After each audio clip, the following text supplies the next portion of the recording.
నీ మనసు నీకు తెలిసే వరకు ఎదుటివారి మనసు తెలియదు.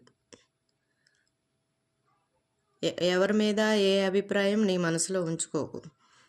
నీ మనసు గురించి నీకు తెలిస్తే ఎదుటివారి మనసులో ఏముందో నువ్వు కనిపెట్టగలుగుతావు. మనస్సు స్వరూపం తెలిస్తే బంధాల్లో ఇరుక్కోవటం అంటూ ఉండనే ఉండదు. ఎదుటి వారి మీద స్థిరాభిప్రాయం లేనివాడే అందరితో కలిసి ఉంటాడు. తన స్థితి ఎదుటివారు గమనించే విధంగా చేస్తాడు. రోజు చూసేదాన్ని కూడా నిత్య నూతనంగా చూస్తాడు. అంటే బోర్డమ్ రాదు, పూర్తిగా బోర్డమ్ అనేది రాకూడదు. ఎప్పుడు నిత్య నూతనంగా జీవిస్తూ ఉండాలి. అంతర్గత మౌనంగా ఉండాలి.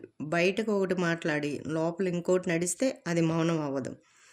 నువ్వు లోపల ఎదుటి వ్యక్తి గురించి ఏమనుకుంటున్నావో బయట కూడా అదే అనుకో. బయట ఒకటి మాట్లాడి నువ్వు అంతర్గతంగా ఒక కథ నడిస్తే అది ఎదుటి వాళ్ళకి నష్టం లేదు, నీకే నష్టం అవుతుంది. అంతర్గత మౌనం అంటే అదే. ఎదుటి వాళ్ళ మీద నువ్వు నెగిటివ్ కానీ పాజిటివ్ కానీ ఏది నువ్వు స్థిరమైన అభిప్రాయం నీ లోపల నువ్వు ఏమనుకోకుండా ఉండాలి. అదే ధ్యానం అంటే. లోపల ఏం లేకుండా మనసులో కల్మషం లేకుండా ఉండటం, ఎవరిపై కోపద్వేషాలు లేకుండా ఉండగలగటం, మౌనం. ఎగ్జిస్టెన్స్ గిఫ్ట్ అంటే అదే ఓపిక, మౌనం.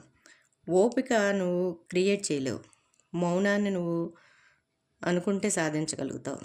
మనస్సు లేని స్థితి. నీది నాది పడిపోతే మిగిలినవన్నీ పడిపోతాయి.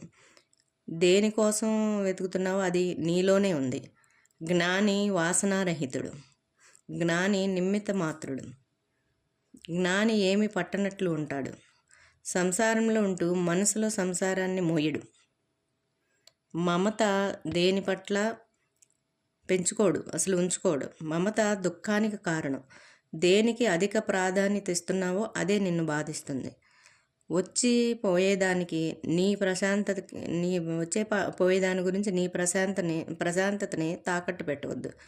నాది అనుకోగానే అప్పుడు రాగం, ద్వేషం, ఈర్ష, బాధ అన్నీ పుడతాయి. నీవు కాని వాటిని నీవు అనుకోవటం అజ్ఞానం. నీవు అనుకోవటం వల్లే ఇవన్నీ వస్తాయి. ఏవి నీవో గుర్తిస్తే అది గుర్తించడం జ్ఞానం.